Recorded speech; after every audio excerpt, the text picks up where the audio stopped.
Bien, lo primero que debo decir es que para mí es un honor, es un privilegio eh, participar en el inicio de este postdoctorado en educación para la salud sexual y reproductiva. Esta ha sido una preocupación que ha tenido desde hace bastante tiempo porque me lo ha manifestado la doctora Rosa Golchay en compañía del doctor Leonardo Atencio.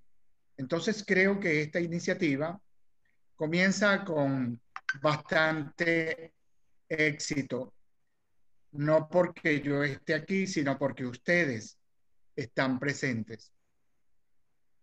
Sabemos de las limitaciones que tenemos en este momento, que no podemos encontrarnos de manera presencial para darnos un abrazo, vernos en el espejo de nuestros ojos y de nuestras aguas, eh, acariciar el sentido de la audición de quienes nos escuchan mediante la emisión de nuestra voz de manera directa y cercana. Pero bueno, esta es la situación que tenemos por las circunstancias ya conocidas y tenemos que adaptarnos a esas circunstancias y sacarles el mejor provecho. Bueno, yo voy a utilizar unas diapositivas como medio de apoyo y estrategia didáctica, tal como ustedes están acostumbrados porque son docentes. En mi caso particular es porque ya mi memoria no es tan poderosa como cuando era joven. Los años van pasando y nos van desmejorando algunas facultades.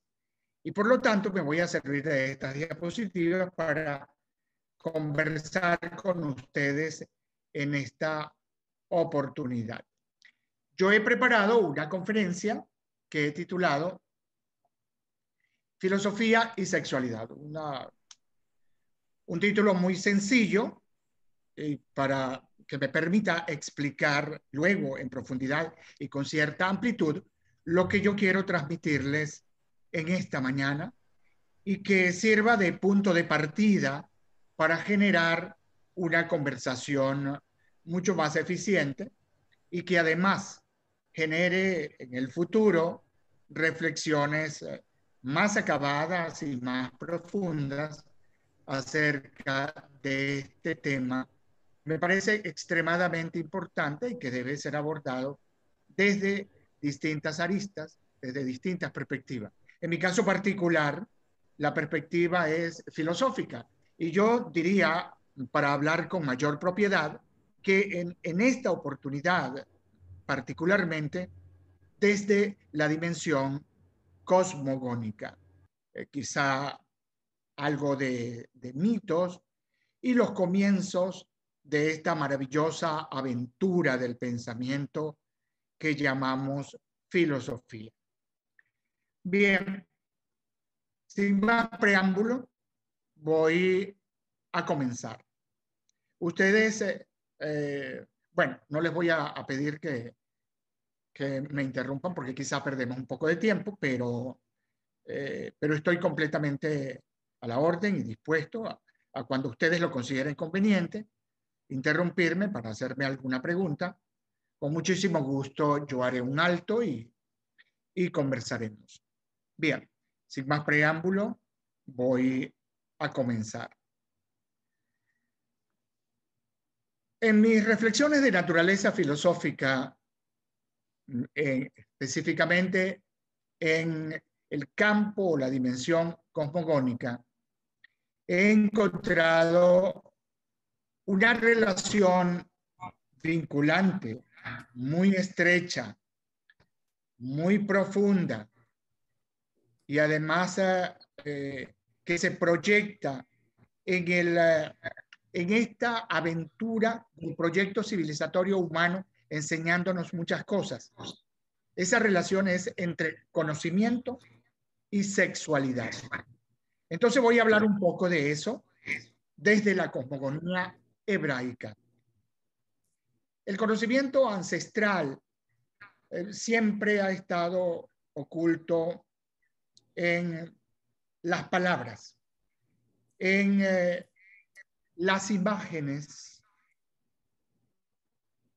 que proyectan nuestras palabras, los símiles, metáforas, hipérbato, pleonasmos, todas las figuras del lenguaje. Pero fundamentalmente, ese conocimiento ha estado oculto en las hieráticas imágenes egipcias, las enigmáticas estatuas sumerias y mesopotámicas. Y yo estoy hablando no de un conocimiento adquirido mediante el método científico. Yo quiero que esté claro esto. No se trata de este conocimiento.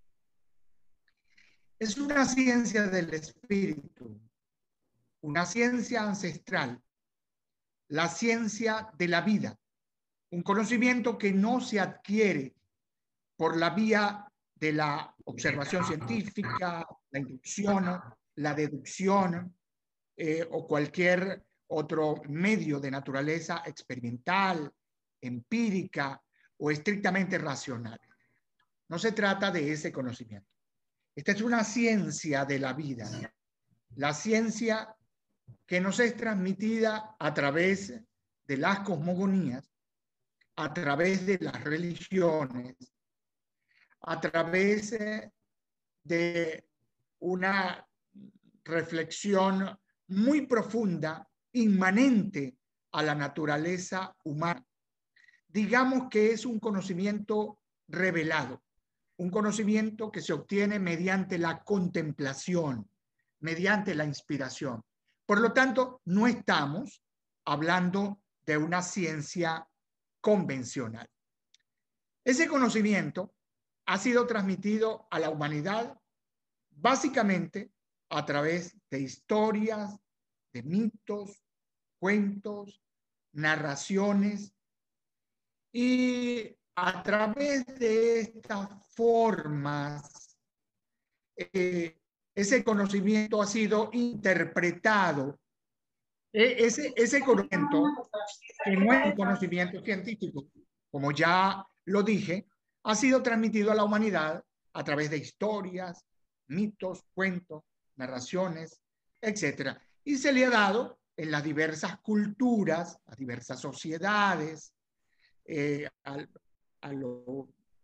toda la superficie del planeta, de interpretaciones, y ha asignado la cultura, la evolución religiosa. Este conocimiento es gnosis. La palabra gnosis en griego clásico significa conocimiento, aun cuando debo decirle que gnosis tiene otro significado, pero para este caso particular, para lo que estamos tratando, significa conocimiento. En hebreo, ese conocimiento, gnosis, griego, en hebreo es Ta'at, T-A-A-T-H. Esta ciencia que no se descubre a través de la experimentación científica, sino por la vía de las cosmogonías y por la vía de las religiones, es íncita a los textos bíblicos, a los textos religiosos, a los oráculos persas, el oráculo de Delfos griego, la teosofía griega, la teosofía mesopotámica, sumeria, etc. En latín, el término religare significa reunir. De allí viene la palabra religión, una palabra indoeuropea, es una palabra antigua y tiene su raíz también en griego clásico, el griego helénico. Y en sánscrito, religare, el religare latino, que significa reunir y de donde viene religión, es yug, de allí viene la palabra yoga. y significa lo mismo, unión. Por lo tanto, la unión entre la deidad, entre la divinidad y los seres humanos nos permiten esa transmisión de un conocimiento ancestral. En el Antiguo Testamento, o Tanaj, básicamente la Torá, el Pentateuco, los 5 primeros libros de la Biblia, Génesis, Éxodo, Levítico, Números y Deuteronomio. Esos libros fueron escritos para transmitir ese conocimiento del que les estoy hablando.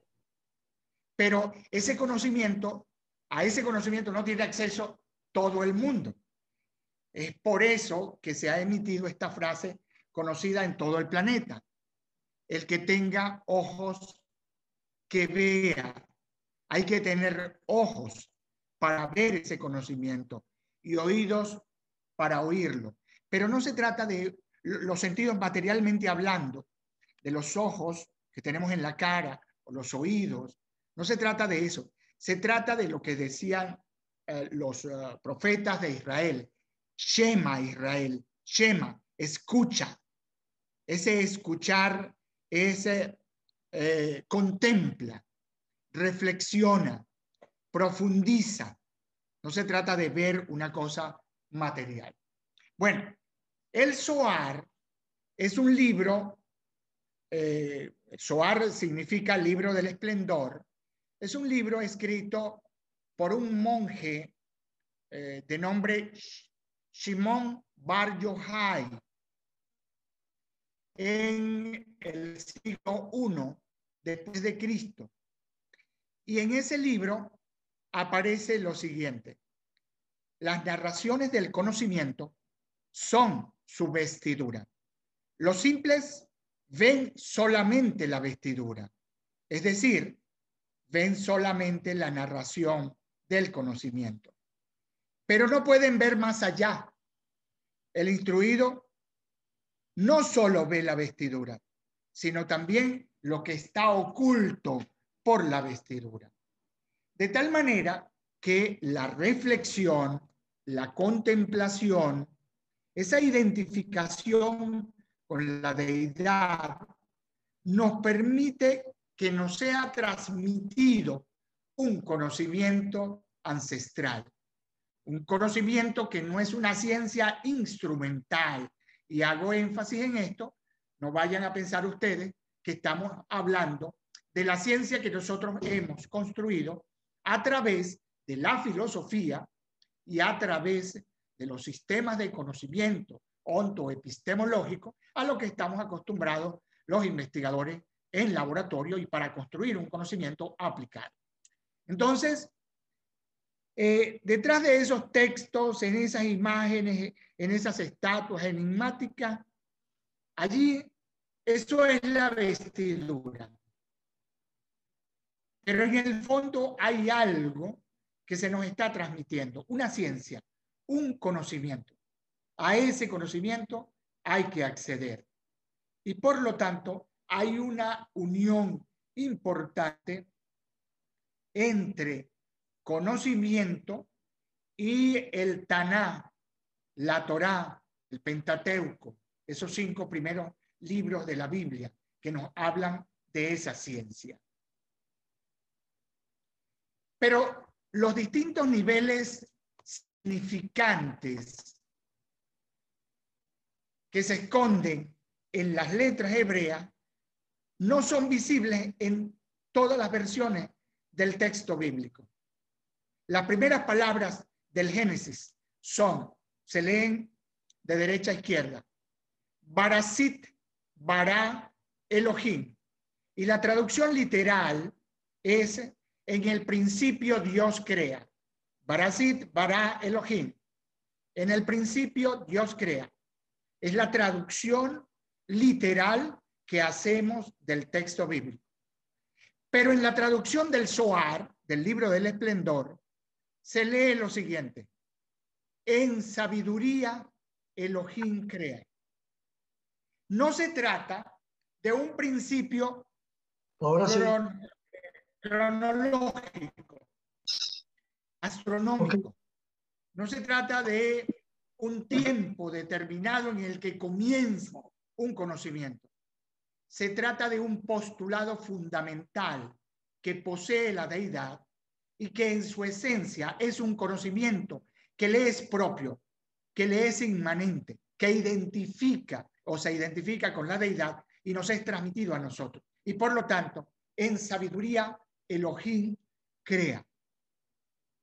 Es necesario entonces ir a la fuente para interpretar debidamente lo que esa sabiduría, esa ciencia nos quiere decir. La palabra Elohim es una palabra hebrea y la raíz es Elo, significa Dios y es masculino. Elo es masculino y la forma Eloá significa diosa. Obviamente es la forma femenino o femenina. Luego, Elohim, se lee de derecha a izquierda, es una palabra plural que significa dioses y diosas, macho, hembra. Dios está contenido en las primeras palabras del Génesis como un ser andrógino, en ambas polaridades, masculino y femenino. Por lo tanto, Dios es andrógino, macho y hembra. En la tradición hindú, si ustedes ven a la diosa Shiva, observarán que la mitad de su cara es hembra y la otra mitad es macho, masculino y femenino. Es decir, Shiva, en la tradición hindú, es también andrógina y así también en la tradición azteca, por ejemplo, Ometecotli es el creador y es macho y hembra. Eso es en la tradición azteca. Y en la tradición hebraica, los ángeles son andróginos. Por eso ustedes ven una serie de pinturas que han hecho los más prestigiosos pintores a lo largo de todo el arte del proyecto civilizatorio humano, donde están a las figuras angélicas en forma femenina y masculinos y femeninos. La palabra Yahvé es otro nombre importante compuesto de 4 letras hebreas. Varón significa varón o falo, Adán. Vao, de donde surge la expresión fonética Jeva o Jeve, que es femenino, hembra, significa útero, Eva. Entonces, hay 2 variedades en Yahvé. Yahvé es un nombre que contiene el masculino y el femenino. Fonéticamente, Jehová se pronuncia Jehová o Jehová, que contiene ambas polaridades, como ya lo indiqué. Veamos un poco algunos ejemplos de esta cualidad andrógina de Dios que es transmitida al ser humano. Creó Dios al hombre a su imagen y semejanza. A imagen de Elohim los creó. Macho y hembra los creó. De tal manera, que eso está en el Génesis capítulo 1, versículo 27. De tal manera que al principio fuimos seres andróginos, a imagen y semejanza de Elohim. Lo formó a su imagen y semejanza, andrógino. Entonces la humanidad fue andrógina al principio, varón y hembra. Entonces, el humano hermafrodita fue separado en 2 sexos de acuerdo con la cosmogonía hebraica y también con otras cosmogonías relatan exactamente lo mismo, para luego complementarse. Desde ese tiempo, macho y hembra se vieron en la necesidad de rescatar la otra parte de la unidad perdida, de la unidad separada, de donde viene la ansiedad por la conexión sexual. Es decir, desde esta ciencia, esta sabiduría, este conocimiento que nos es transmitido a través de las religiones, de las diversas cosmogonías antiguas, entonces la conexión sexual es originaria, es una necesidad, es explicada por una ciencia ancestral y por lo tanto tiene una causa, tiene una explicación, aun cuando nuestros códigos, nuestras normas morales nos digan cosas diferentes o conjuren lo divino, el origen divino de la sexualidad y de esa androginia. Entonces es importante tener en cuenta que desde el punto de vista cosmogónico, teosófico, incluso, hay un origen divino de la sexualidad. Y esto es muy importante para hacer interpretaciones y el debido tratamiento ahora en la posmodernidad de lo que es la sexualidad. Interpretar debidamente estas cosas, porque satanizamos la sexualidad muy probablemente porque no conocemos estos orígenes, estos principios o esta ciencia ancestral. Por lo tanto, el hombre dejará a su padre y a su madre y se unirá a su mujer y serán una sola carne. Eso está en el Génesis capítulo 2, versículo 24. Es la naturaleza. De esto estamos hechos. No hay nada pecaminoso. No hay nada que conjurar. Esta es nuestra naturaleza. Buscar acoplarnos para hacer una sola carne, tal y como Dios nos creó a su imagen y semejanza. El conocimiento, entonces, mis queridos amigos, es una referencia directa a la sexualidad. Es decir, conocimiento es una palabra asociada a la sexualidad. Lo voy a expresar de esta manera. El conocimiento puede ser obtenido, este tipo de conocimiento puede ser obtenido por vía de la sexualidad, tal como nos lo expresa la cosmogonía hebraica y otras cosmogonías. Observen ustedes. Y conoció de nuevo Adán a su mujer, la cual dio a luz un hijo. Génesis capítulo 4, versículo 25. Conoció, vean esa palabra escrita en mayúscula, y conoció de nuevo Adán. Es decir, el conocimiento está asociado a la actividad sexual para procrear. El origen de la humanidad está en el conocimiento. Y conoció de nuevo Adán a su mujer. Pero no para allí. Y la doncella era de aspecto muy hermoso. Era virgen, a la que varón no había conocido, la cual descendió a la fuente y llenó su cántaro. Génesis 24, 16. Observen ustedes, nuevamente, el conocimiento asociado a la sexualidad. Para obtener este tipo de conocimiento, el origen es la sexualidad. Hay conocimiento en tanto, en cuanto haya acoplamiento sexual. Pero estoy hablando cosmogónicamente. No estoy hablando desde el punto de vista estrictamente científico, tal como lo conocemos desde la filosofía positiva, desde el método científico.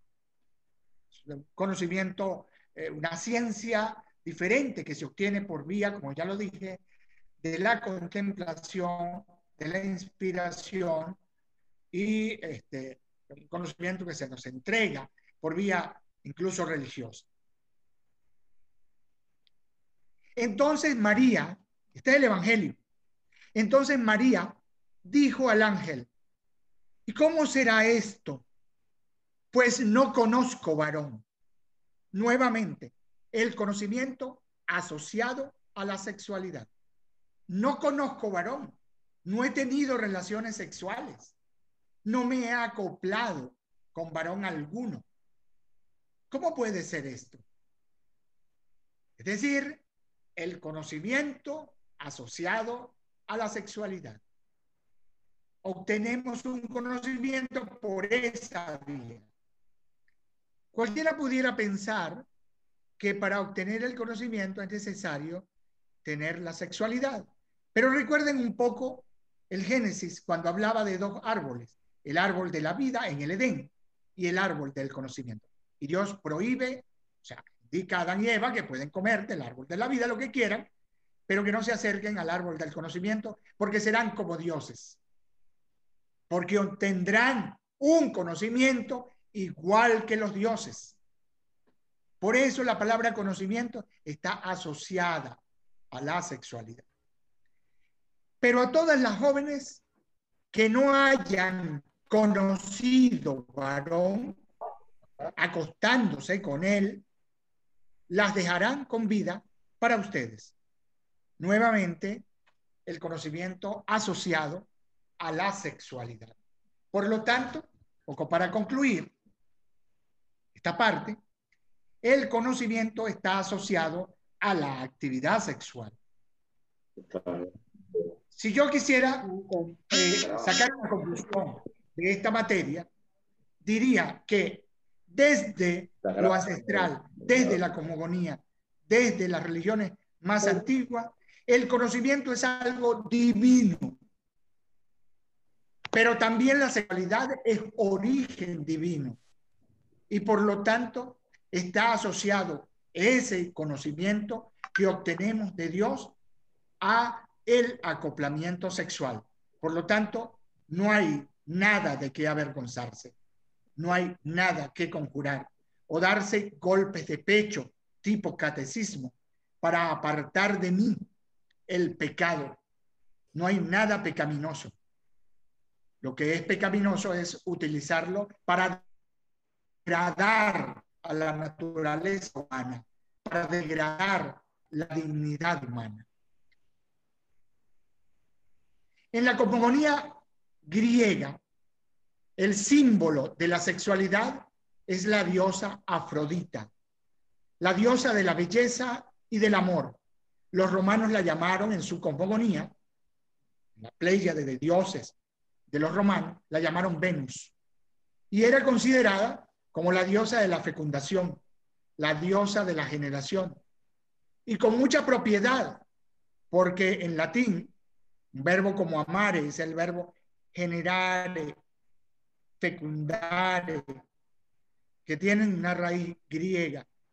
Entonces, tanto los griegos como los romanos le dieron un significado muy profundo, religioso, cosmogónico, de la fecundación y la generación de otros seres. Y esto es muy importante porque es el comienzo de una interpretación de un principio que luego veremos más adelante, del cual se apropia la filosofía perenne, que es la filosofía hermética de Hermes Trismegisto. Y con el tiempo se transformó en la diosa del amor para todas las actividades del amor, incluso actividades que degeneran, que pervierten la naturaleza humana. Hablemos un poco de Afrodita. Nació como producto de la sangre y el semen de su padre Urano, derramados en el mar cuando fue castrado por su hijo Cronos. Afrodita es la espuma del mar por su inconmensurable belleza. El amor y el hermoso deseo la cortejaron en cuanto nació. Es decir, Afrodita está asociada con la belleza, con arte, con naturaleza, con la espuma del mar. Es la diosa del amor, pero también la diosa de la lujuria cuando degenera el ser humano. Bueno, así estoy exacerba yo. el uso de sus sentidos. No oigo nada. La belleza, la sexualidad y la reproducción, aunque a menudo se alude a ella en la cultura moderna como la diosa del amor. Estoy ya en la Voy a detenerme un pero poco aquí no para tengo comentarles lo audio siguiente. para absolutamente para nada. La palabra amor Está bueno. Entonces me es dice una que palabra el de origen organizador, el que indoeuropeo, controla la vaina es greco-latino. silenciada. La A en griego es privativa, Entonces no sé si es significa a todos, pero sin. yo debería oír lo que ellos están Y diciendo. mortis es una palabra de la tercera declinación latina que significa muerte. Por lo tanto, amor, Entonces me traté de dirigirme por literalmente, el... en la dimensión etimológica de la filosofía del lenguaje, significa sin al muerte. micrófono. Por lo tanto, la diosa Afrodita es la Ahorita le diosa dice eso. de la permanencia, de la eternidad, del amor. Es decir, de la vida sin muerte. El amor entonces nos proyecta en el tiempo. No morimos. De acuerdo con la cosmogonía griega, no morimos cuando tenemos o cuando ejercemos el amor. Y esto en sentido no solamente romántico, sino en el sentido filosófico.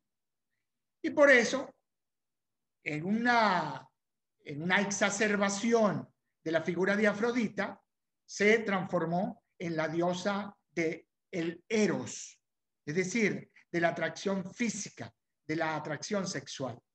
Es una diosa catártica, ya que sus experiencias son transformadoras, es decir, producen, estimulan la evolución, el crecimiento, el perfeccionamiento, la transformación.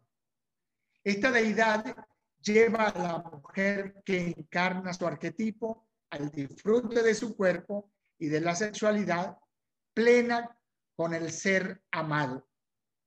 No solo es belleza, sino capacidad para generar belleza, por lo cual todo lo que hace se ve inundado de creatividad, de originalidad. La diosa Afrodita entonces es una diosa de la creatividad, de la originalidad, del arte. Afrodita tiene sus propios festivales, las afrodisias, que se celebraban por toda Grecia, pero particularmente en Atenas y en Corinto. En el templo de Afrodita, ubicado en la cima del Acrocorinto, antes de la destrucción romana de la ciudad en el año 146 a.C., las relaciones sexuales con sus sacerdotisas eran consideradas un método de adoración de la diosa. Y esto es algo muy particular y original. Fíjense cómo las relaciones sexuales para adorar a la diosa eran consideradas un método de adoración, un método de inspiración, un método de contemplación, un método de obtener conocimiento. Casada con Hefestos, al parecer no tuvo descendencia con él. Afrodita estaba asociada y era con frecuencia representada con el mar, los delfines, las palomas, los cisnes, las almejas, las vieiras, las perlas y los árboles de granada, manzana, mirto, ros y lima, con los cuales se adornan los altares, se adornan los sitios, los templos, donde se adora a esta deidad. Y pasamos un poco a comentar la filosofía perenne, el principio de generación. La palabra género deriva de la raíz latina que significa, de una raíz latina que significa concebir, procrear, generar, crear, producir. Por lo tanto, no puede haber nada pecaminoso en este principio. Es un principio filosófico ancestral de naturaleza egipcia y tiene sus más remotas noticias, vestigios, unos 11.000 u 8.000 años antes de Cristo. El género está asociado, está en todo, está asociado con todo. Todo tiene su principio masculino y femenino. El género se manifiesta en todos los planos, de acuerdo con lo que dice el Corpus Hermeticum. Bien, si está asociado a todos los planos, entonces tanto lo espiritual, lo intangible como lo tangible, tiene género. Si pensamos en los animales, pero en género, los seres humanos tienen género. Si pensamos en los coleópteros, los delfines, los platelmintos, todos tienen género. Pero si pensamos en nuestros pensamientos, también tienen género. Si pensamos en los métodos de la filosofía inductivo y deductivo, también hay género. Si pensamos en el principio de la complementariedad, tanto de lo físico contemporáneo como de la filosofía perenne, ¿verdad? Lo que es abajo es arriba y lo que es arriba es abajo, también tiene género. Es decir, todo lo que se manifiesta en el mundo micro y macrocosmo tiene género. Este principio incorpora la verdad de que hay un género manifestado en toda cosa. Los principios masculino y femenino tienen en funcionamiento. Y esto es verdadero no solo en el plano físico, sino también en el plano mental. De tal manera que pensamos en los átomos, al principio subyace el principio masculino y femenino para la complementación. En las polaridades de todo tipo hay el principio, se da el principio masculino y femenino, que es el principio de generación. Entonces, ninguna creación física, mental o espiritual es posible sin este principio. Este principio es un principio filosófico, pero a la par es un principio cosmogónico, muy antiguo, propio de la filosofía perenne.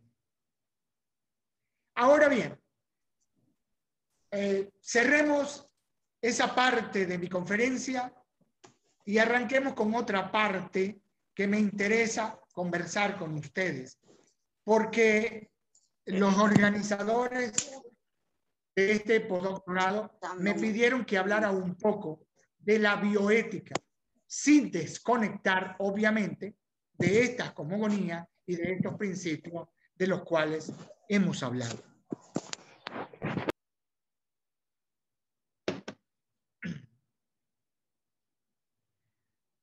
Bien, voy a hablar un poco acerca de la bioética.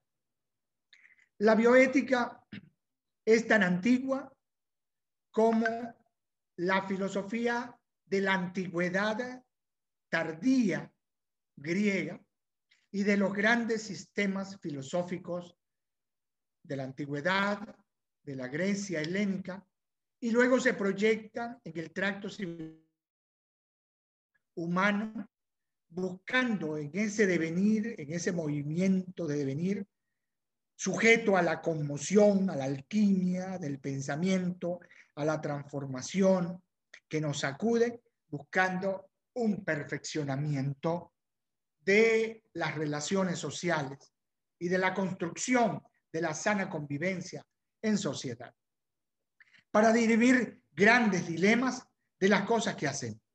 Partamos entonces de la siguiente premisa. La ética se concibe como una fuerza intangible, como un imperativo categórico y como una voluntad de poder. Una fuerza intangible porque no se ve, y las fuerzas más poderosas son aquellas que no se ven. Un imperativo categórico kantiano, porque nos induce, nos sienta, nos motiva a realizar actividades para crear, para perfeccionar, para solucionar problemas, pero sobre todo para hacer el bien. Es un imperativo categórico que nos conduce hacia el bien. Y una voluntad de poder, como decía Nietzsche. Una voluntad de hacer cosas, no de ejercer el poder, que también pudiera ser que la moralidad y los principios éticos muchas veces son construidos desde el poder y por lo tanto la ética es concebida como un producto de aquel que son quienes construyen las normas o quienes construyen las reglas.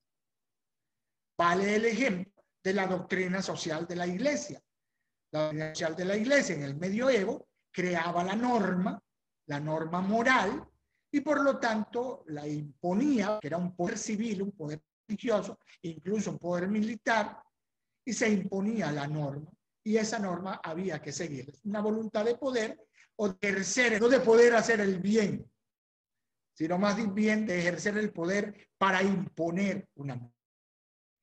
Y la ética es el eje transverso que caracteriza y da sentido al proyecto civilizatorio humano. Como filósofo les diría que si no fuera por la ética ejercida en las distintas sociedades a lo largo del proyecto civilizatorio humano, ya hubiésemos desaparecido como especie. Creo que le debemos mucho al ejercicio de la ética. Bien, pero un poco para refrescar conocimientos. La ética socrática consiste en el examen y el conocimiento de nosotros mismos. Y en ese conocimiento de nosotros mismos, entonces le encontramos sentido a la existencia. Obtenemos un conocimiento muy profundo y lo aplicamos, tal como dice el principio de la complementación, de la complementariedad, lo aplicamos a el macrocosmos. La ética platónica es una ética de la sana convivencia que alimenta la política en la polis, en la ciudad griega, pero además en todas las ciudades del conglomerado del Mediterráneo de la época. Y por lo tanto estamos hablando de una fuerza que conduce hacia la sana convivencia y que construye la sana convivencia. La ética aristotélica es la ética de la virtud, de la búsqueda de la virtud, del justo medio. En medio está virtus, en el medio está la virtud, la búsqueda del equilibrio, de la armonía entre fuerzas polares, es la virtud. Vir vis significa varón, latín y en griego también. Entonces la fuerza del varón no está en lo tríceps, en el factorio, o en lo que da mover, la fuerza cinética, etc. Está en la conquista de la virtud. La ética kantiana, que es la ética del deber, hay un imperativo categórico. Estamos hechos para el bien y debemos buscar ese bien. Y el bien es nuestra finalidad ulterior. Y en ese bien está nuestra dignidad, nuestra moralidad, nuestra vida. Y por lo tanto hay que buscarlo en todas partes. Hay que hacerlo en todas las circunstancias, a toda zona y en todo tiempo.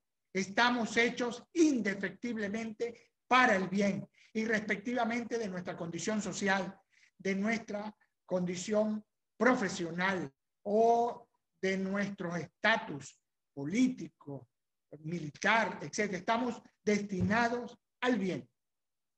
Pero hay una ética utilitarista que se opone a la ética kantiana, la ética del deber, la ética de los economistas neoclásicos, que está basada en las circunstancias, en cómo vienen las cosas, qué es beneficioso y qué no, qué cuesta más y qué cuesta menos, qué es útil en términos cuantitativos, monetarios, económicos o sociales.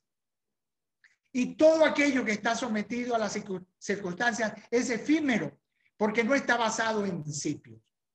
Cuando el conocimiento, cuando la ética está basada en circunstancias, queridos amigos, estamos perdidos. La sociedad se desmorona, se viene abajo. Por eso, los economistas clásicos han sido tan criticados por la escuela austríaca liderada por Mises y Hayek en una obra maravillosa que se titula La fatal arrogancia. Y la ética conviccional es una ética de convicciones muy profundas basadas en principios. No la ética de catecismo, la ética del mea culpa. Darme golpes de pecho, pero después voy a negarle un favor al vecino o negarle la remuneración a alguien que la necesita más que nosotros, etc. Es decir, la ética conviccional se basa en hacer el bien, no solamente como dijo Kant, sino también se basa en convicciones muy profundas que tenemos desde el hogar. Y esto nos permite dirimir grandes dilemas de naturaleza ética. Bajo estos supuestos, la ética entonces motoriza la conducta humana ¿hacia dónde? Hacia la búsqueda de la virtud, hacia el cumplimiento del deber, la virtud como lo decía Aristóteles, hacia el cumplimiento del deber, como lo decía Kant, hacia la anulación de la posibilidad de consecuencias perniciosas en nuestro actuar, hacia el ejercicio de convicciones personales y hacia un consciente ante las situaciones y el entorno. Consciente. Hay que buscar una foto. Hay que ser consciente de lo que tenemos en el entorno, de lo que está pasando, de lo que nos está pasando a nosotros, de quiénes somos. Por eso, socráticamente, debemos penetrar en nosotros mismos, vencer la máscara de lo aparente para acceder a lo más profundo, porque una vida no examinada no merece la pena ser vivida.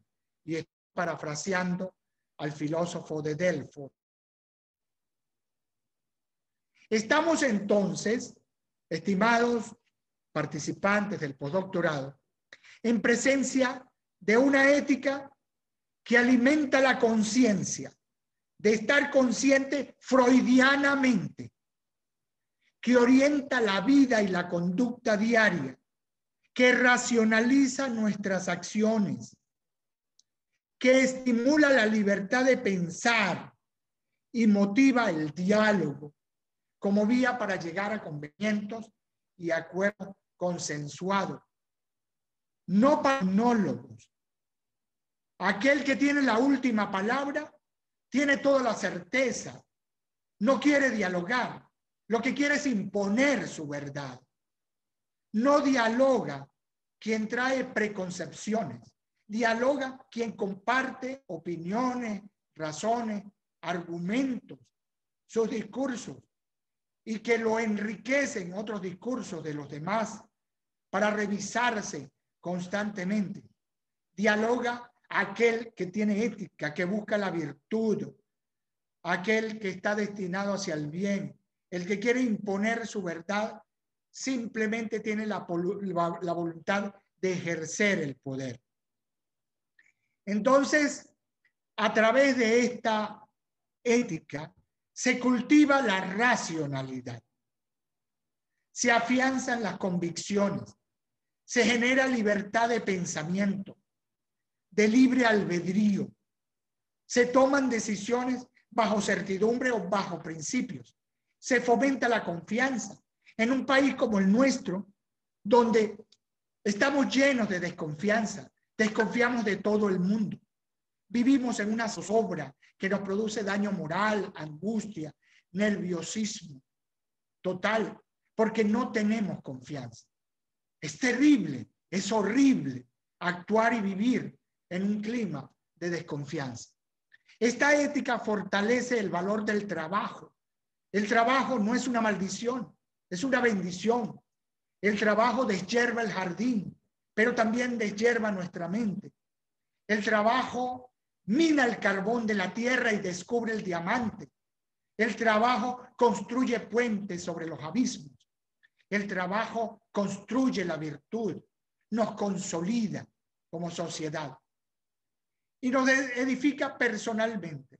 Esta ética es una ética para el bienestar integral, para entender esos discursos que nos manipulan con su prosapia, con su enciclopedismo, y que son demoledores para imponernos verdades o éticas ajenas a las convicciones personales.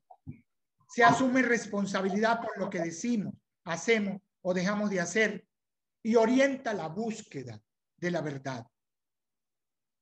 Entonces, ¿hacia dónde vamos? ¿Con qué tenemos que enfrentarnos? ¿Con qué situaciones tenemos que enfrentarnos pertrechados de esta ética? Con la poshumanidad y la posfilosofía. Rafael Grillo escribe un artículo maravilloso en el año 2004 donde dice: un problema nuevo ha entrado en la discusión filosófica, en el discurso filosófico, en el campo de la ética y su relación con ciencias particulares. El impacto que los modernos avances de la ciencia y la tecnología tendrán sobre los entornos físicos, sociales, biológicos y culturales del futuro humano y de los dilemas morales que estos traen consigo. Esta nueva vertiente de la especulación filosófica, en trámites de reafirmarse a lo largo del siglo XXI, tendrá que enredarse en fabulosas proyecciones futuristas que la convierten en una posfilosofía, en una disciplina que tendrá por delante la tarea de despejar el velo oscuro que cubre las incógnitas del mañana. Tenemos mucho que pensar, pero ese pensamiento tiene que ir de la mano de la ética, porque si no es así, iremos desarmados a enfrentarnos con lo que nos depara la posmodernidad y no haremos posfilosofía para dirimir los grandes dilemas de la mente. Simplemente seremos víctimas de la robótica, de la tecnología y de la poshumanidad. Seremos víctimas de estas hachas paleolíticas que llevamos en el cinto.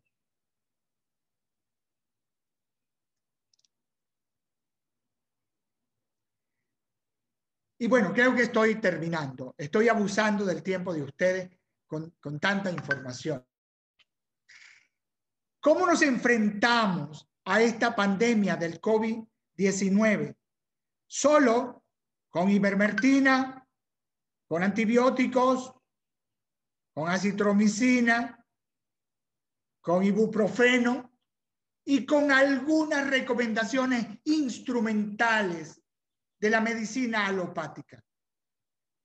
Si ahora hemos conocido algunas cosas acerca de nuestra medicina instrumental, es que es demasiado falible.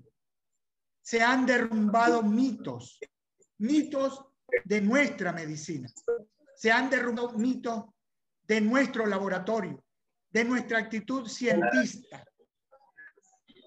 Ha sido una pléyade de científicos que dicen cualquier cosa en las redes sociales. ¿Y cómo nos enfrentamos a todo esto sin un conocimiento ético? Nos hablan, por dar un ejemplo, de enfermedades autoinmunes como el cáncer. El cáncer mata mucha más gente que el COVID-19. Pero nos hablan del cáncer por 3 vías. No tenemos opciones. La vía de la quimioterapia, es decir, envenenar la célula. La vía de la radio, es decir, quemar la célula. La vía de la cirugía, es decir, decapitar la célula. Señores, estamos en el siglo VI antes de Cristo, cuando envenenaron a Sócrates. El envenenamiento de la célula. Estamos en el siglo XVI. La hoguera encendida para Bruno y Savonarola. La radio. Estamos en Robespierre, siglo XVII. La decapitación de la célula. No hay opción. ¿Cómo es que la medicina alopática nos demuele, nos conmueve con un discurso avasallante donde no tenemos opción? igual ahora tenemos opción, sino el miedo nos conduce a ponernos la vacuna. Cualquiera que sea. ¿Cómo nos enfrentamos a esto? Sin la ética, sin la bioética, sin la reflexión más profunda, sin darle el lugar a la actividad científica verdadera, a la filosofía como herramienta para dirimir estos grandes dilemas a los cuales nos enfrentamos en este momento. Bueno, todas estas preguntas y muchas otras son parte de las que están allí en nuestro gabinete, que gravitan en nuestro pensamiento para ir resolviendo poco a poco por la vía filosófica, por la vía ética, porque, como decía Sócrates, esta vida no vale la pena ser vivida si no la ennoblece algún ideal. No obstante, la pandemia trae consigo una serie de dilemas éticos en relación con las decisiones de salud pública. Pero quizá para algunos de nosotros esos dilemas los resuelve la OMS o los resuelven las grandes instancias de poder. No es tan sencillo. Deben ser resueltas en el tamiz de nuestro pensamiento por vía de la ética. Y voy a finalizar con una reflexión que aparece en la obra Fundamentación de la Metafísica de las Costumbres de Immanuel Kant. Tengo el cielo estrellado sobre mí y dentro de mí la ley moral, que es aquella que nos permite, bajo convicciones y examen muy profundo, resolver los grandes dilemas de la ética, incluso aquellos que limitan, que ensombran, ensombrecen, que confunden, que ensucian la divina sexualidad. Muchas gracias y muy buenos días. Ya con estos tienen para no irse tranquilos para su casa. Muchas gracias.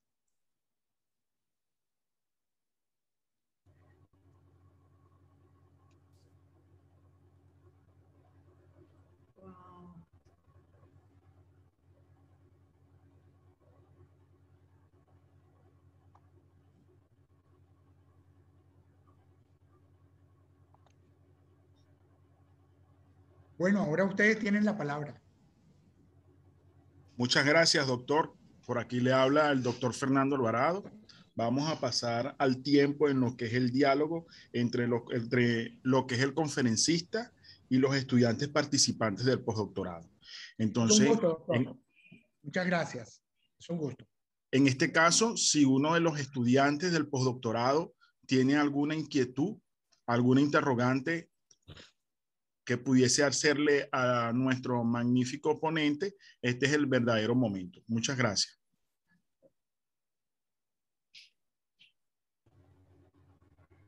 Si me lo permite, ¿me escucha? Doctor Saad. Sí, te escucho perfectamente. Fabulosa, extraordinaria su ponencia. Una vez más me deleito con las palabras, con la filosofía. Y hay algo tan importante dentro de lo que toda esta parte histórica que se ve con dos palabras y que pudo, digamos, explicar muy bien: el sexo y la sexualidad. El sexo es una posición, digamos, más carnal, por decirle parte de esa expresión que usted tuvo la oportunidad de hablar. Pero la sexualidad es estar complacido con lo que es uno mismo, desde contemplar la vida, contemplarse a sí mismo. Y más que una pregunta, me gustaría saber esta posición que se tiene entre esas dos palabras en estos mundos que dicen ser postmodernos. Ahora también se llama transmodernidad. ¿cómo observa usted la generación de este siglo en estos momentos de pandemia? Aparte de sus razones, que ya lo dijo, me gustaría que me dijera esta nueva generación, ¿cómo se ve? Ahora que estamos hablando de homosexualidad, estamos dejando a un lado la heterosexualidad, ¿cómo nos vemos? Ya sabemos que podemos adaptarnos, porque también Aristóteles hablaba de virtudes y de vicios. ¿Cómo podemos contemplar eso? Sería mi pregunta. Muchas gracias. Disculpa, ¿cuál es tu nombre? Porque no escuché bien tu nombre. Francisca Fumero. Soy Francisca Fumero. Francisca, que con esos lentes que tienes. Está bien. Sí. Está bien. Tengo que usarlo porque la pantalla Bueno. me refleja más. Déjame ver cómo pongo ¿cómo puedo verlos? ¿Cómo puedo verlos a todos acá? Bueno. Bien. Perdón, doctor, para poder ver a todos, primero tiene que dejar de compartir pantalla. Leer informe. Espérate un momento. Este es el otro, está igualito yo, el otro es esa. Ok, ya lo tengo. Francisca, ahora sí te veo muy bien. Bueno, gracias por estar ahí. Un saludo muy cariñoso, Francisca. Y todos ustedes, los participantes en esta conversación, adornan el espacio virtual.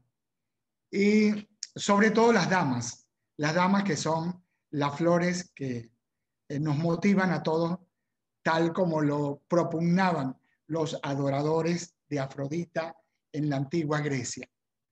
Bien, en primer lugar, mi querida Francisca, se impone la necesidad de que revisemos no solo la cosmogonía de las distintas civilizaciones para buscar los puntos en común originarios de la concepción de la sexualidad, pero allí hay un elemento que podemos traer a esta conversación y que es inequívoco, que el origen de la sexualidad es divino, es un origen teosófico y por lo tanto los principios que alimenten el manejo de la sexualidad en todos los tiempos, incluso en la posmodernidad, deben estar enraizados en esos principios ancestrales muy profundos. No dejémoslos, no los apartemos, porque nos están diciendo cosas que no hemos tenido en cuenta. Sabemos que a lo largo del proyecto civilizatorio humano se ha degenerado mediante un comportamiento no compatible con esos principios, la misma naturaleza humana, el comportamiento humano, sus prácticas sociales, que han incidido de manera perniciosa en la sana convivencia. Lo sabemos, pero las sociedades han tenido el suficiente tiempo y los suficientes recursos para volver a lo ancestral, al principio, y reconstruirse sobre la base de lo originario. Eso también pasará en la posmodernidad. Pero no dejemos que venga. Ahora tenemos la posibilidad de estudiar esto con la mayor profundidad. Ver qué pasó en la antigüedad, la remota antigüedad, con la teosofía, la cosmogonía, los principios filosóficos de la filosofía perenne, la filosofía tardía, helenística, los mismos presocráticos, cómo concebían esto de la sexualidad, las semillas de Anaxágoras. ¿Qué significa para nosotros en la posmodernidad las semillas de Anaxágoras? El origen divino de la vida, de la humanidad, de las especies, de nuestros pensamientos, el acoplamiento de lo que decimos para generar nuevas ideas, nuevas salidas a la humanidad y a todos los seres que nos acompañan en este viaje planetario. Por lo tanto, yo soy optimista. ¿Qué nos espera en la poshumanidad? Sabremos interpretar el devenir. También sabremos interpretar la pertinencia de estos movimientos. Aquellas sociedades que se basen en la circunstancia para poder sobrevivir, más bien están perdidas, se desmoronarán. Aquellas sociedades que se basen en principios muy profundos tienen columnas irreversibles, columnas fundantes que no se desmoronarán con el primer viento que venga y las arrasará la ola. No, las sociedades que basen en principios profundos sobrevivirán, pero la especie no se agotará. Sabemos que nosotros pasaremos por un elemental significado, por un elemental conocimiento de la naturaleza humana, pero esa naturaleza humana que es intangible, la corporalidad es tangible y se convierte en la tabla periódica: oxígeno, nitrógeno, hidrógeno y carbono, pero no se va a mudar de este planeta. Tampoco nuestras voces van a desaparecer de este universo. La naturaleza humana pervivirá. Pero así como la naturaleza humana pervivirá, también sabremos reinterpretar lo que nos es inmanente, lo que nos es consustancial, la sexualidad. Lo interpretaremos tal y como nos lo dicen las cosmogonías más antiguas y como lo dirime la filosofía. Una filosofía seria, no acomodaticia, no al servicio del poder que simplemente busca lo utilitarista, la utilidad, incluso en términos monetarios, en términos de control o en términos de dominio, sino que busca realmente la pervivencia de la especie en este experimento planetario que vivimos. Bueno, tantas cosas que decir o que inspira tu pregunta. Tú eres una mujer extremadamente inteligente y vas más allá de lo aparente.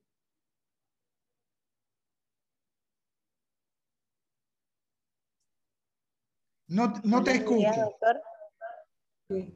Gracias, doctor, por la respuesta, porque llega un momento que una cuestión más importante de la naturaleza humana es disfrutar de su sexualidad, pase lo que pase. Y la cosmogonía nos ha dado desde ese principio, cuando hablaste de los cantos, digamos, que tienen estos libros en la Biblia. Yo creo que has leído el Cantar de los Cantares. Qué cosa tan hermosa de hablar de la sexualidad y el amor entre dos personas. Y eso es parte de nuestra naturaleza. Por lo tanto, en estos nuevos tiempos, acabas de decir algo, hay que preservar eso para que tampoco la especie se termine, porque no es la idea. Pero hay que rescatarlo porque el disfrute de ser parte de la naturaleza es un disfrute personal. Y no es pecado, para nada. Y hablo desde la sexualidad, de esa contemplación que tenemos nosotros con el mundo. Hasta respirar, digamos, el olor de una flor o simplemente contemplar el color del arco iris, por decirte, eso forma parte de nuestra sexualidad, porque eso es lo que vivimos como tal. Y es así como debe entenderse. Obviamente ha habido muchos, digamos, funciones o situaciones de movimientos que están reclamando su posición en el mundo, sobre todo desde el punto de vista social. No se les va a dejar ni se les va a negar, pero también hay que pensar como Platón lo hizo una vez en el banquete. Dígame qué podemos hacer para preservar la especie. O Francisca, seguimos adelante o no. Eso es así. Y tienen todo el derecho, tu palabra vaya adelante, tienen todo el derecho de buscar los espacios que han perdido o que no se les ha dado en el pasado, históricamente. Sí. Todo el derecho. pero que los centros de poder utilicen esos movimientos para ir en contra de lo natural, de la naturaleza humana, de lo divino, del origen divino de estas cosas, es realmente una apostasía. Y yo creo que allí la ética tiene una palabra fundamental. Tiene muchas cosas que decir. Muy agradecida, doctor Saa. Siempre me encanta escucharlo. Y una respuesta siempre acertada. Agradecida. No, gracias a ti por motivar la reflexión, por motivar la respuesta. Y compartir, porque tú siempre le agregas valor a la conversación. Siempre tan caballero. Gracias. No, gracias. ¿Alguien más? Gracias por su respuesta, mi estimado doctor Saa. Si algún otro estudiante del postdoctorado quisiese hacer otra pregunta o una observación en cuanto a lo que es la disertación del doctor Saa, es un excelente momento. Buenos días, doctor. Es Yanilio Buenos Morales. días. Buenos días. ¿Cómo está? Un placer volverlo a ver. El placer es mío. Doctor, en el inicio de su disertación nos hablaba de lo andrógeno, que realmente Dios, hombre, mujer, ¿sí? Justamente ayer tenía una conversación con mi hija que ya tiene 16 años y me dice, no mamá, ahora son no binarios. Y una de las cosas que hemos estado observando, sobre todo los docentes de pregrado, es esa constante figura como no estoy ubicado en qué soy, qué género represento, prefiero ser algo neutro. Es como una comodidad, escuchando la reflexión que hizo usted y la compañera Francisca. No podemos como entrar en esto de una lucha con los jóvenes porque ellos sienten que nosotros estamos invadiendo sus espacios, que estamos irrespetándolos, porque no entendemos lo que es no binario, que es no soy hombre, no soy mujer. Ahora tenemos que decirles, cuando hacemos referencia decimos ciudadanos, ciudadades, o sea, cosas como esa hemos estado tratando de adaptarnos, pero una de las cosas que ciertamente preocupa hacia el futuro, aunque estamos respetando, aunque entendemos las diferencias, o cómo cada uno va viendo sus situaciones, es ese último comentario que usted hizo. ¿A dónde vamos? ¿Cómo nos vamos a seguir avanzando como humanidad? ¿Hasta dónde vamos a llegar? ¿Qué tanto es el límite entre respetar y entender que tenemos que seguir avanzando como sociedad, no seguir creando, por ejemplo, como ayer ella me decía, no mamá, son más de 120 géneros?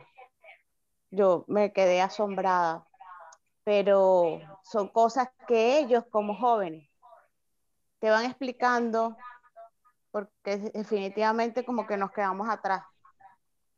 Te hablan de género, te hablan de sexualidad, te hablan de respeto, pero no buscan, no se entienden, no se analizan.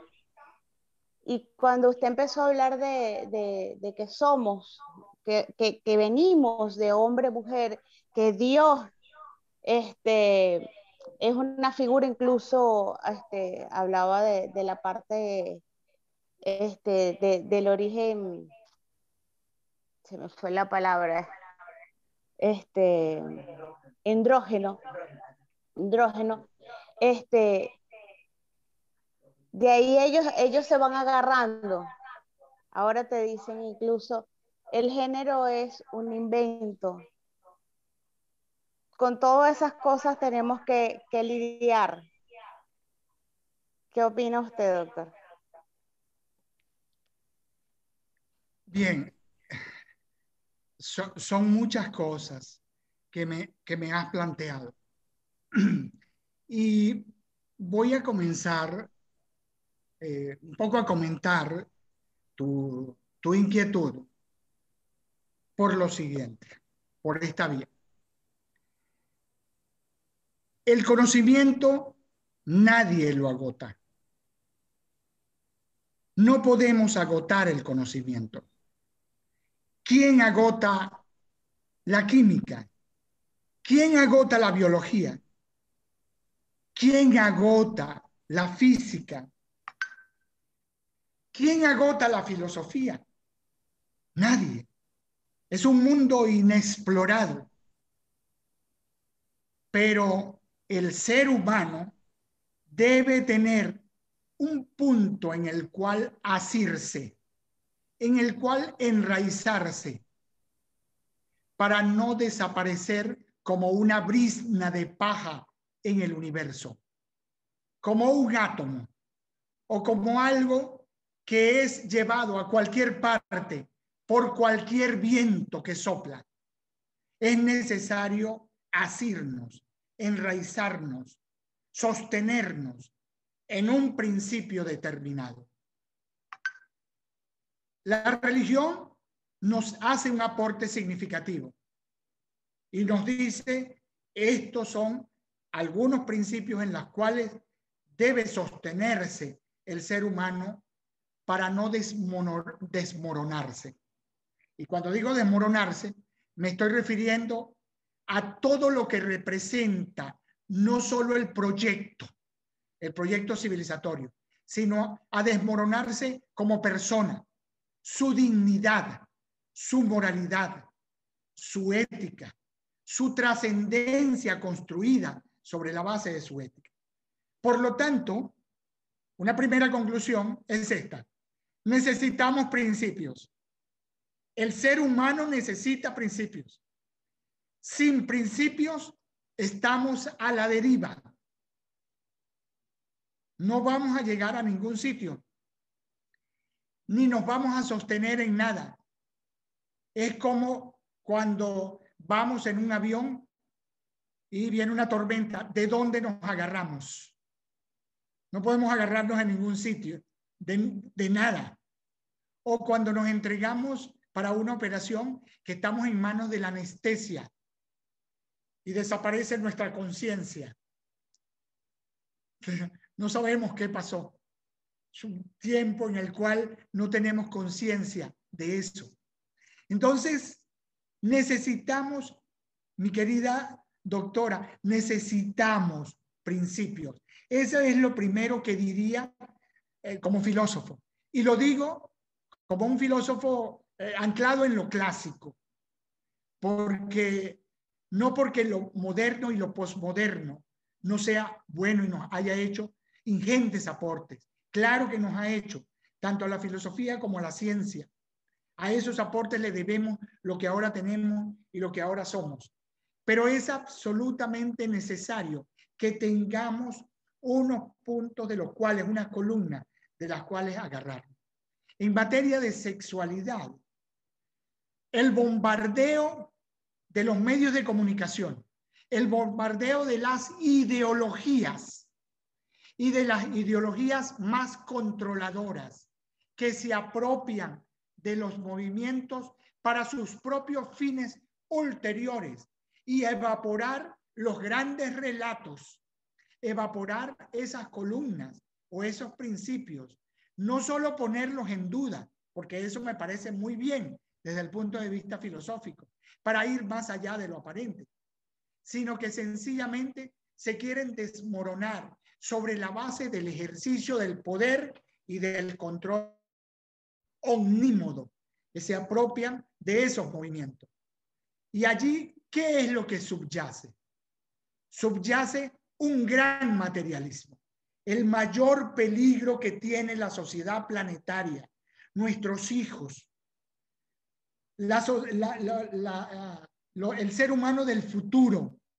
El mayor peligro que tiene es la incidencia suprema de un materialismo que trata o que intenta derrumbarlo todo, toda la cultura, toda la filosofía, todas las religiones, e instaurarse de tal manera que sea la herramienta fundamental de una ideología controladora basada en el materialismo.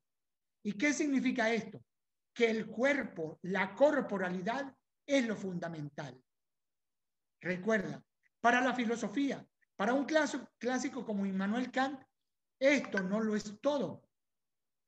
Pero trata ahora la posmodernidad de instaurar la idea de que esto lo es todo.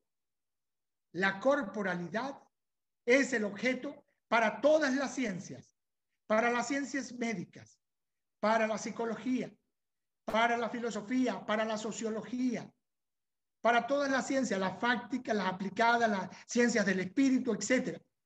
No son las ciencias del espíritu, es la corporalidad, la sede, el fin, el comienzo y el fin de todo. Y por esa vía, la posmodernidad trata de instaurar un objeto, un objetivo, un fin ulterior. Y ese fin ulterior es lo aparente, es lo circunstancial, aquello que simplemente es efímero, pero es controlable, pero es manejable. Allí estamos perdidos, mi querida doctora. La sociedad humana se evaporará. Si queremos pervivir, necesitamos principios. ¿Cómo educar a nuestros hijos? No tenemos una varita mágica. Nos enfrentamos a lo que dije hace rato, a estas hachas paleolíticas que llevamos en el cinto. Esto lo es todo para nuestros jóvenes. Ocupan todo su tiempo, ocupan su cuarto, ocupan su bolsillo, su ropa, su maleta, su bag, ocupan todo. Por lo tanto, no es lo fundamental la relación contigo, con el docente, no, es la relación con su hacha paleolítica que signa la posmodernidad. Es la época del poco razonamiento, de la poca reflexión, de la poca inspiración, de la falta de contemplación, del poco examen a nosotros mismos. El mandato de Sócrates, ese clamor socrático, se ha evaporado en nuestra juventud. Lo ven simplemente como una frase bonita, como una frase conmovedora, pero no más. Incluso en nuestros mismos docentes necesitamos realmente un examen de nosotros mismos para pervivir en la totalidad, la integralidad, lo que somos, no cuerpo, nada más, no materia. Somos un conjunto de energía que configuran este ser planetario que viaja por el cosmos, acompañado de otros seres que son absolutamente necesarios y donde nada es inocuo, donde todo nos afecta. Precisamente ese examen de nuestro entorno, de las circunstancias y de lo que verdaderamente somos hará que equilibremos, que entremos en armonía con lo que aspiramos desde el punto de vista filosófico y lo que entendemos de esto, de esta realidad de la que estamos hechos. ¿Qué es esta realidad de la que estamos hechos? ¿Qué es esto? ¿Será, como dijo Calderón de la Barca, solo un sueño? Pero ¿quién agota todo este pensamiento? ¿Quién lo agota? Agotamos a un Shakespeare, agotamos a un Dante, agotamos a Boccaccio, agotamos a Basilio Ficino con la reconstrucción de la dignidad humana al comienzo del Renacimiento. Esos son nuestros parámetros para volver a lo que somos. Bueno, diría yo, si ustedes me lo permiten, que estamos en la oportunidad, en las puertas, en el quicio, en el umbral de un nuevo renacimiento. Un renacimiento del pensamiento, del espíritu, del examen más profundo, de la reconstrucción de la dignidad humana. Estamos allí. Esa es una necesidad. ¿Cómo hacerlo? Bien. El ser humano no se agotará. Se recompondrán las fronteras geopolíticas. Se recompondrán muchas cosas. Pero el ser humano, mientras haya pensamiento, mientras haya entendimiento y examen de nosotros mismos, seremos unos Sócrates. Bueno. Y allí nos conmoveremos, nos sacudiremos y nos transformaremos. Nos conmocionaremos con todas estas cosas, pero terminaremos reflexionando profundamente. Esta es la cruzada, esta es la aventura que nos espera, para que no nos demuela la posfilosofía, la posmodernidad, la poseconomía, que se asoma allí en la ventana como algo que nos quiere controlar y apoderarse de nosotros, inclusive del pensamiento. Y eso es algo que realmente nos debe hacer pensar. Bueno, por aquí hay muchas cosas que decir, pero nos encontraremos. Ojalá podamos encontrarnos personalmente, podamos encontrarnos para darnos, además de un abrazo, vernos a la cara, pero comentar todas estas cosas. Leonardo, Francisca, Alberto, Graciela, Fernando, María, Alex, Yanibé, que nos encontremos y nos abracemos. Ojalá estas cosas pasen. Bueno, he dicho tantas cosas que quizás ustedes más bien se vayan conmocionados a su casa.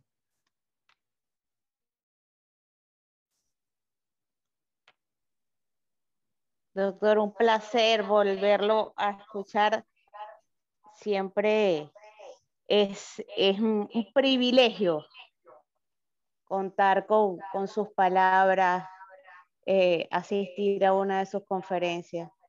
De verdad, para mí siempre ha sido un placer. Muchas gracias. Muchas gracias. Es una lástima que no tengamos más tiempo y que no organicemos sobre la base de esta conversación las ideas una a una para irlas hilando, pero como tenemos poco tiempo, allí es un volcán de ideas y de cosas que vienen a nuestro pensamiento, pero que finalmente nos ponen a reflexionar. Muchas gracias, doctor Saad. Nos queda corto tiempo.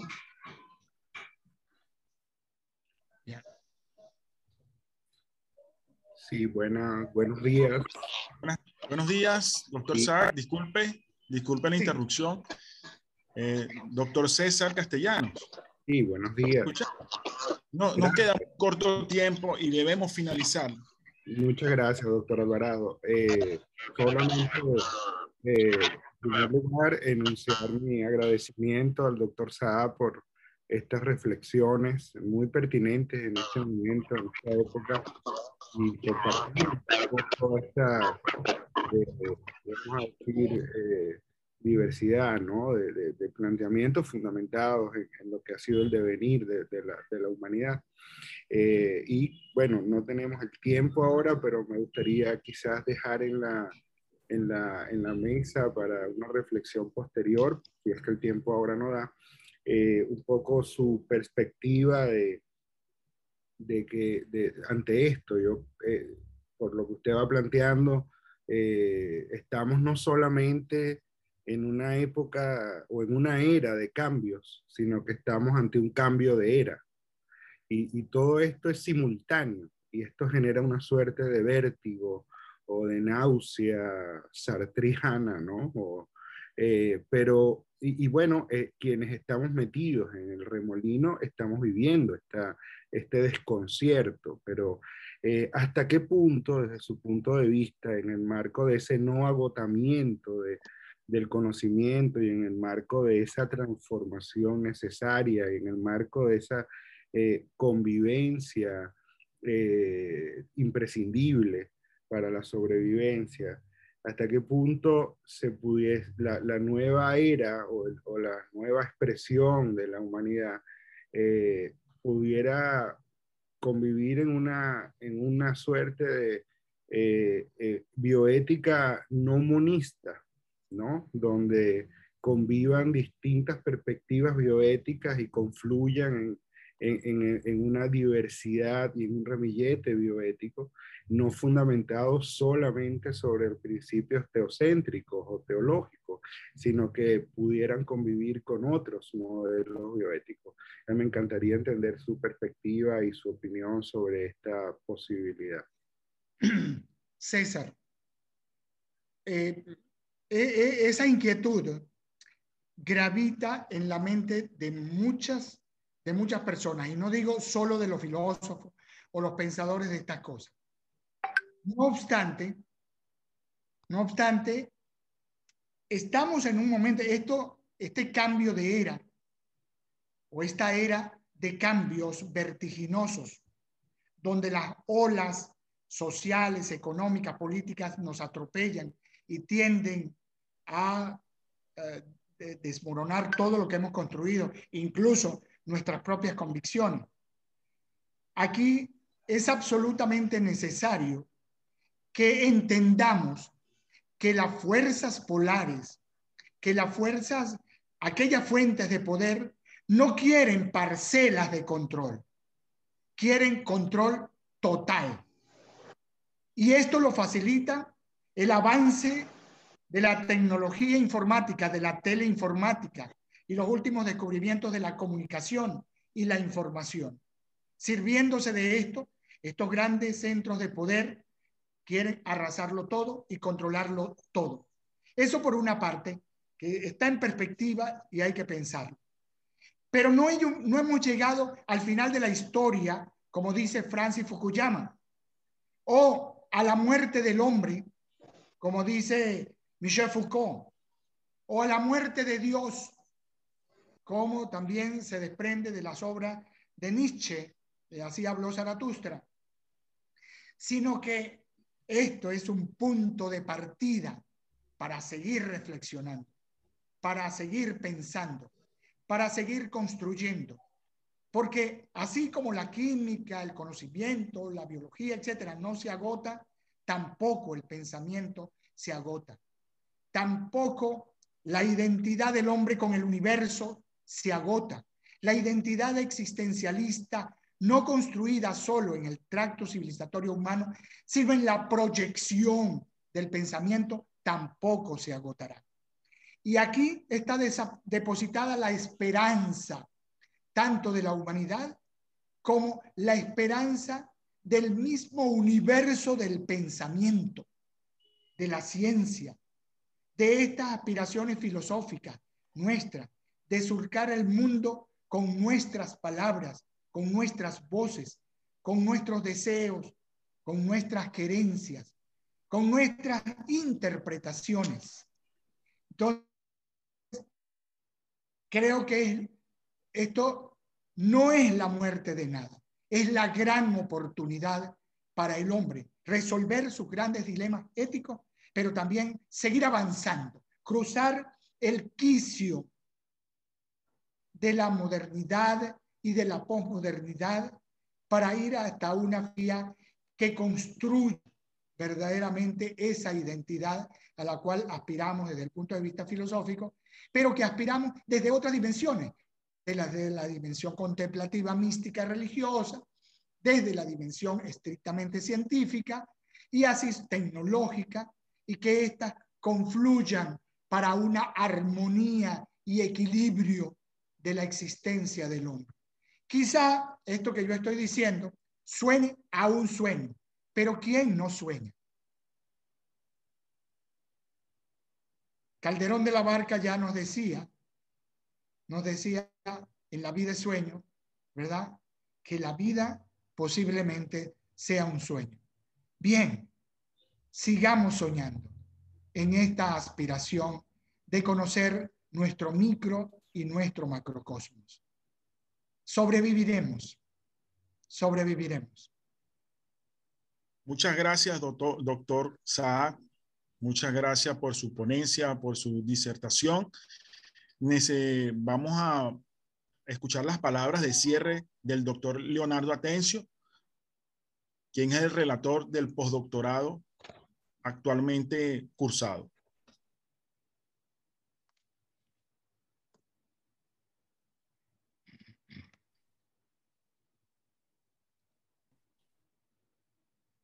Doctor Leonardo, ¿está por allí conectado? No te escuchamos, Leonardo.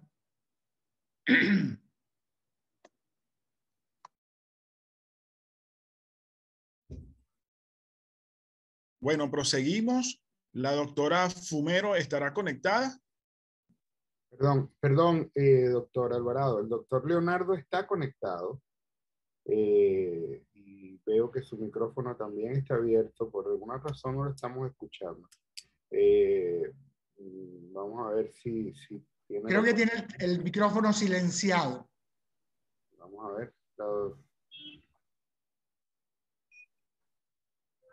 No le escuchamos, doctor Atencio.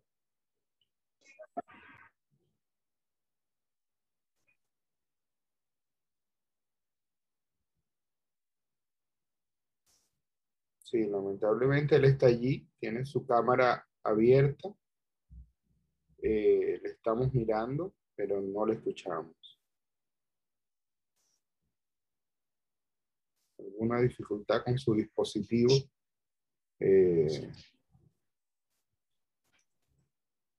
Bueno, doctor Alvarado, tome usted la conducción de nuevo. Disculpe la interrupción. La doctora Francisca Fumero estará conectada.